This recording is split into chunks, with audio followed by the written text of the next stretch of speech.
Bonjour à toutes et à tous, bienvenue dans ce nouveau numéro de 85 chrono en ce lundi 12 mai. Au programme de cette émission, du rugby avec le 16e de finale aller de Fédéral 2 entre La Roche-sur-Yon et Saint-Malo. Du football également avec un derby vendéen en National 3 entre la Châtaigneraie et Fontenay. On reviendra également sur l'avant-dernière journée de National 2 en tennis de table. Et puis on parlera voile avec la solo maître coq, mais aussi la cérémonie de clôture du Vendée Globe. 85 chrono, ça démarre maintenant.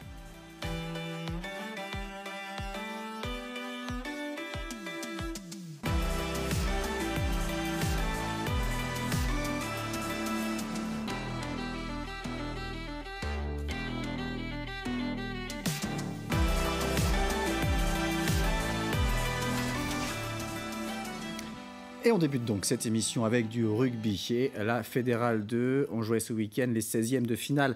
Allez, le FCY, l'équipe de La Roche-sur-Yon, recevait Saint-Malo ce dimanche au stade Henri Desgranges. Les deux équipes s'étaient déjà affrontées à 2 reprises en saison régulière, avec notamment une victoire lyonnaise en mars dernier, 45-25.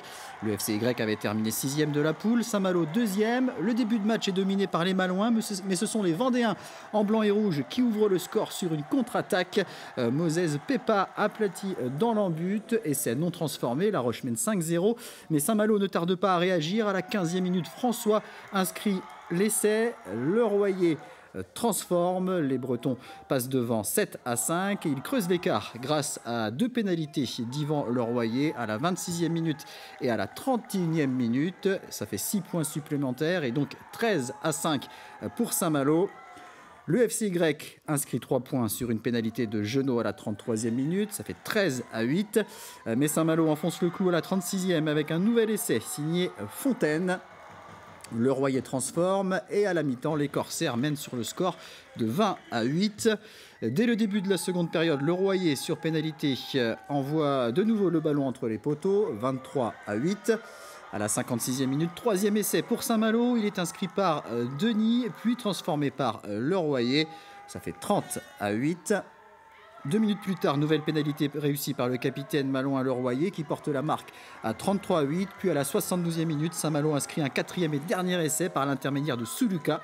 Score final 38-8. Le match retour aura lieu dimanche prochain en Bretagne et le FCY aura donc la bagatelle de 30 points à remonter. On écoute les réactions d'après-match au micro de Daniel Lelanne. Forcément ultra déçu, je pense qu'on n'était pas invités sur ce genre de match. Voilà, ils ont été plus forts que nous sur tous les domaines, soit défensivement, offensivement, en mêlée, en touche. Donc c'est difficile d'exister, quoi. Donc félicitations à eux parce qu'ils ont fait un très gros match. Nous on a fait un non-match, mais bon c'est sûrement dû à leur match à eux. Donc voilà, il faut rendre gloire à l'équipe qui a été performante aujourd'hui, quoi. Sur le dernier match, le fait qu'on gagne assez largement ici, est-ce que les mecs ont cru que ça allait être simple? Est-ce qu'on a cru que le match était totalement différent? Pourtant, c'est pas faux d'avoir prévenu en disant que ce serait totalement une différence, mais bon, ça fait partie de notre apprentissage aussi, ça fait partie de ce qu'on veut créer, de ce qu'on veut faire. Je sais pas ce qu'on attendait sur ce type de match-là, ce que les joueurs attendaient. Moi, j'attendais autre chose. Maintenant, ça va dépendre de leur volonté, de ce qu'on va pouvoir faire là-bas, quoi, tout simplement. Mais bon, j'ai bon espoir qu'il y ait une réaction. On avait pris une belle leçon d'humilité au match retour, d'envie, d'état d'esprit. Et le mot d'ordre et que j'avais à cœur, c'est que là, on joue avec notre valeur, avec un vrai état d'esprit et qu'on mette en place notre jeu aussi. Et c'est chose faite, ça repart avec le bonus offensif et un seul essai de pris. Donc pour nous, c'est un match complet. Je trouve que nous, stratégiquement, on a été vraiment bons sur nos lancements de jeu. On a créé du franchissement et je trouve que c'est ce qui a fait la différence. Voilà. Maintenant, quoi qu'il arrive, même si on a le bonus et quand même quelques points d'avance, il y a un match retour et il faudra être sérieux comme on l'a démontré là. Allez, on parle basket à présent avec la fin de la 2e phase en National 1 masculine et Chaland qui avait encore une possibilité de terminer premier de la poule A et de valider sa montée en Pro B. Il fallait pour cela s'imposer au Havre, équipe invaincue à domicile, et que dans le même temps, Quimper soit battu sur le terrain de Lionceau. La première condition a été remplie avec une victoire du VCB 83-81 en Normandie. En revanche, Quimper s'est imposé face à Lionceau et ce sont donc les Bretons qui terminent en tête grâce au point average. Chaland doit va donc aller chercher la montée via les playoffs, auxquels participera également l'équipe des Sables d'Olonne. Malgré la défaite en prolongation à Loun-Plage 80-78, les Sablais terminent 8e et affronteront Quimper en quart de finale. Match aller au Sable ce vendredi. Chaland sera opposé à Tours. Match aller en Indre-et-Loire ce vendredi. Le VCB doit donc maintenant se préparer à une autre compétition avec l'étiquette de favori. On écoute le coach Sébastien Lambert. C'est vrai qu'il faut retravailler un petit peu mentalement sur jusque demain, mercredi, où on essaie de régénérer un peu les corps tranquillement, parce que c'est vrai que ce dernier match du Havre, c'était aussi le dernier d'une grosse série, et puis de rester mobilisé et de faire comprendre au groupe que voilà, c'était une nouvelle phase, une dernière partie de championnat avec un ticket d'accession. Alors c'est vrai que ces playoffs, c'est quand même très particulier avec le champion le champion. On joue pour être champion en fait. C'est un peu... Voilà, on demande à Quimper aujourd'hui de jouer alors qu'ils ont leur ticket pour la montée. Je pense que ça fausse complètement ces playoffs. Et c'est vrai que de voir Vrignot plein toute cette phase 2 avec les gens qui viennent en déplacement, qui sont heureux, qui ont le sourire, ça nous donne une énergie supplémentaire de réussir. Et puis essayer de décrocher ce ticket d'accession. Moi, personnellement, je suis venu pour ça. Je l'ai toujours déclaré. Je savais que ça nécessiterait un petit peu de temps parce qu'il fallait construire certaines choses. Maintenant, c'est fait et on n'est pas loin d'y arriver. Donc, j'espère qu'on ira au bout et qu'on fera plaisir aux gens une nouvelle fois. Et toujours en basket, un résultat de National 2 masculine lors de la 25e et avant-dernière journée. Montaigu-Vendée s'est incliné sur le terrain du leader Montgaillard 79-70. Les Montacutins sont assurés du maintien et termineront 12e, quel que soit le résultat du dernier match face à Nantes samedi. Football à présent, avec le championnat de National 2, 29e et avant-dernière journée. Match nul pour le Poiré-sur-Vie à Dinan-Léon, 1 but partout. Victoire de la Roche VF, 2-1 à Avranches. Les Lyonnais sont 6e. Et puis victoire des Herbiers, 3-0 à Saumur. Les Herbretais, 2e ex-aequo et qui peuvent encore prétendre à la montée en nationale. La première place n'est plus accessible, mais le VHF peut encore terminer meilleur deuxième sur les 3 poules. Samedi prochain, les Herbretais recevront Avranches. La Roche VF tentera d'accrocher le top 5 face à Blois. Et le Poiré terminera sa saison face à Bourges. À l'étage en dessous, en National 3, c'était là aussi l'avant-dernière journée. Il y avait un derby vendéen entre la Châtaigneraie et Fontenay samedi au stade Claude Bétard. Au match aller, les Fontenaisiens s'étaient largement imposés 4-0. Les joueurs de Loïc Lambert en blanc ouvrent le score à la 12e minute sur une frappe de Maxime Bisselot. 1-0 pour Fontenay. La Châtaigneraie met seulement 5 minutes pour égaliser par l'intermédiaire de Pierre Grelier. 1 but partout.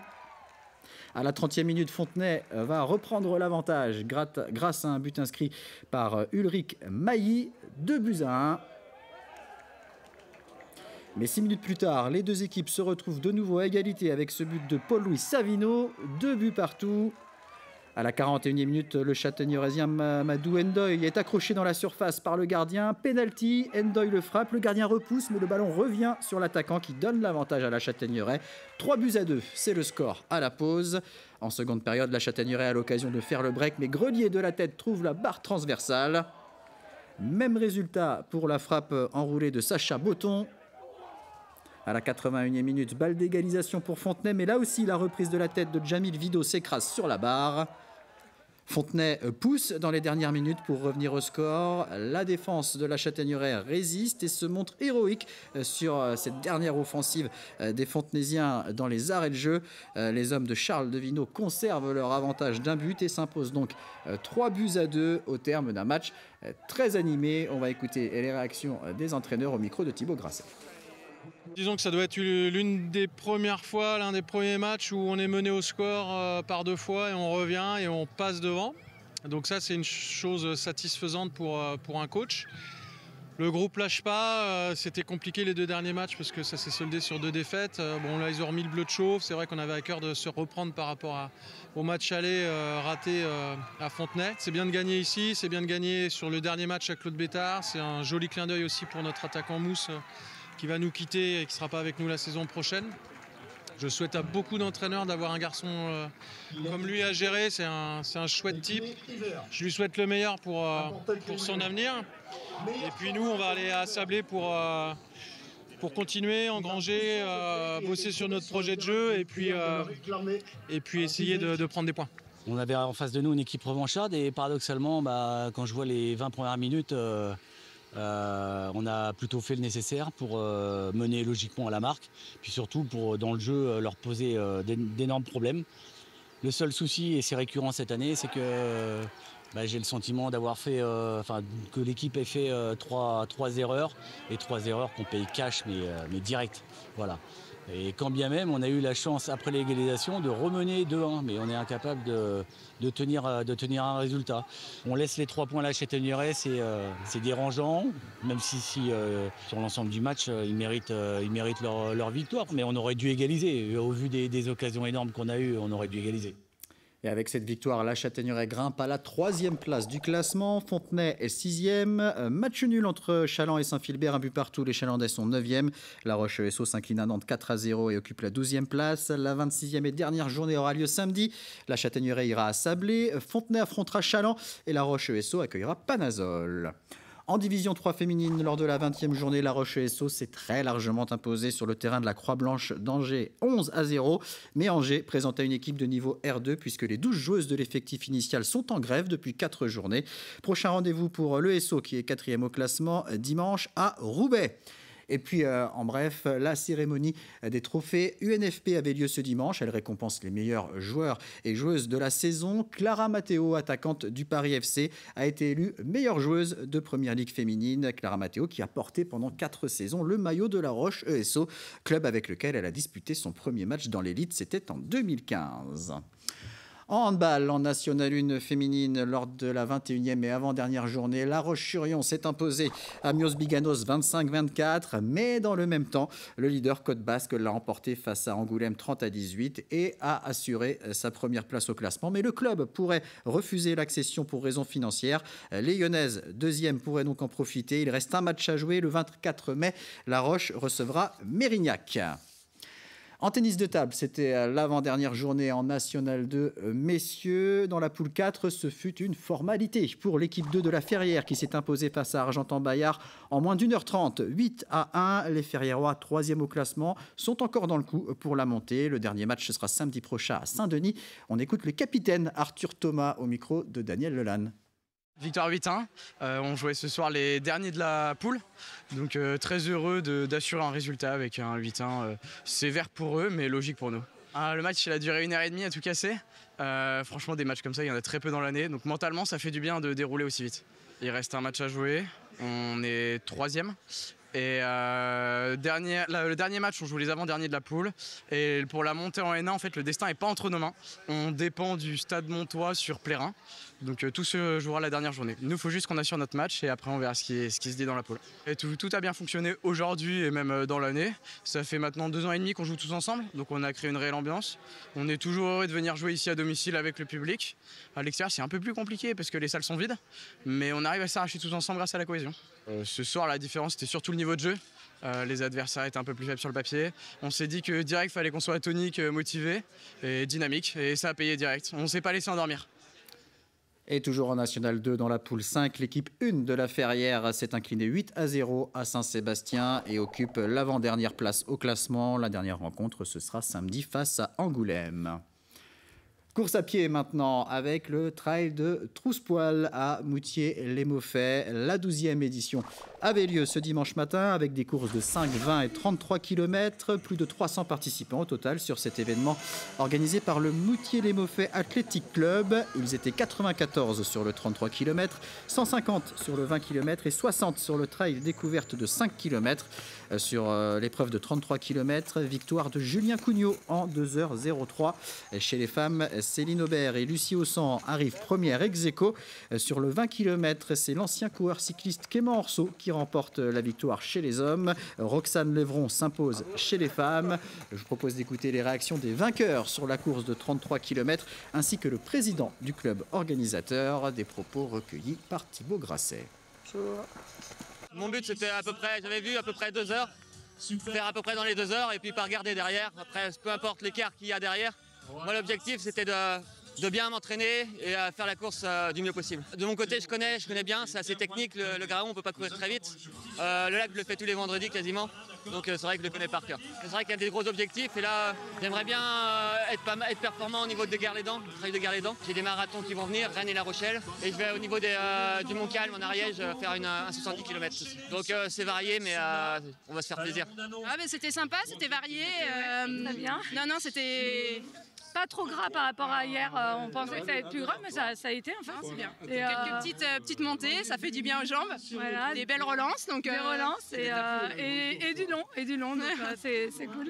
Le plaisir de s'inscrire dans la semaine, là, donc c'est intéressant. Ça c'était agréable parce qu'en fait, il y a plein de courses où on ne peut pas s'inscrire, tout est complet très rapidement, alors que là, il y avait de la place et ça fait plaisir de pouvoir se dire, on va pouvoir s'inscrire à une course dans le week-end. On s'était donné une année de répit pour reconsidérer un peu l'épreuve.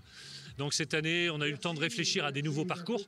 Donc déjà, cette organisation, elle a commencé il y a au moins 6 mois. Repérer des nouveaux parcours, faire face à des nouvelles autorisations. Parce qu'on avait envisagé le tour du lac du Graon et ça suppose d'avoir l'autorisation parce qu'on a des espaces naturels sensibles.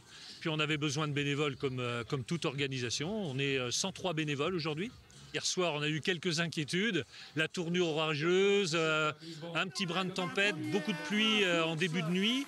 Et puis, ma foi, aujourd'hui, on passe à travers les gouttes. Et donc, pour ce matin, c'est parfait. Les conditions sont parfaites. Voilà. En voile, la solo maître coq, épreuve du circuit Figaro-Beneteau, a livré son verdict vendredi soir avec l'arrivée de la grande course. 2 jours en solitaire sur un parcours de 150 000 dans le golfe de Gascogne qui faisait suite aux manches côtières disputées mardi et mercredi dernier. Une grande course remportée par Paul Morvan sur Friend Touch Ocean Club, juste devant le jeune Tom Goron. Ce dernier, qui fêtait ses 19 ans ce vendredi, était en tête du classement général à l'issue des épreuves côtières. Il a donc conservé sa première place et remporte cette solo maître coq, lui qui a déjà terminé 2e de la solo Guy Cotten, la première épreuve du circuit. Le nordiste Arthur Meurice complète le podium. On va écouter la réaction de Tom Goron juste après son retour à Port-Olona au Sables-d'Olonne. Je suis bloqué dans la molle à l'île de Ré et avec Paul c'est un peu pareil. On a cravaché je pense tout du long pour revenir les chercher petit à petit et là j'ai réussi à passer vraiment sur la fin. Ouais, c'était pas simple. J'ai vraiment relâché jusqu'au bout. Et du coup, c'est ce que je me disais en fait en me disant que je vais arriver et que je n'aurais pas cette première place. C'était que j'avais rien à regretter et que j'avais fait tout ce que j'avais voulu faire. Et à 100%, du coup, voilà, je suis satisfait. En fait, j'avais pas d'objectif de résultat. Okay. Et justement, tu vois, même si là...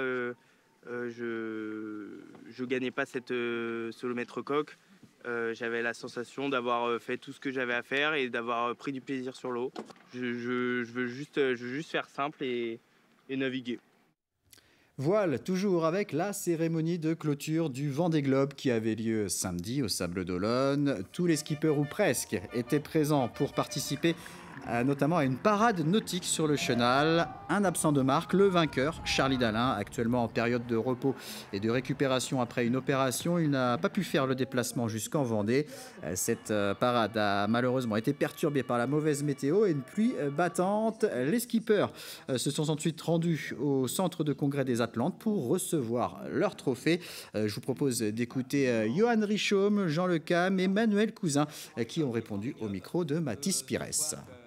Je trouve que j'ai vécu un Vendée Globe assez plaisant, avec un bon résultat, mais aussi que c'est bien passé sur l'eau, qui m'a intéressé. Et donc voilà, on envisage de revenir. Donc là, on est un peu en train de mettre les derniers détails au propre pour, j'espère, pouvoir relancer une campagne pour 2028.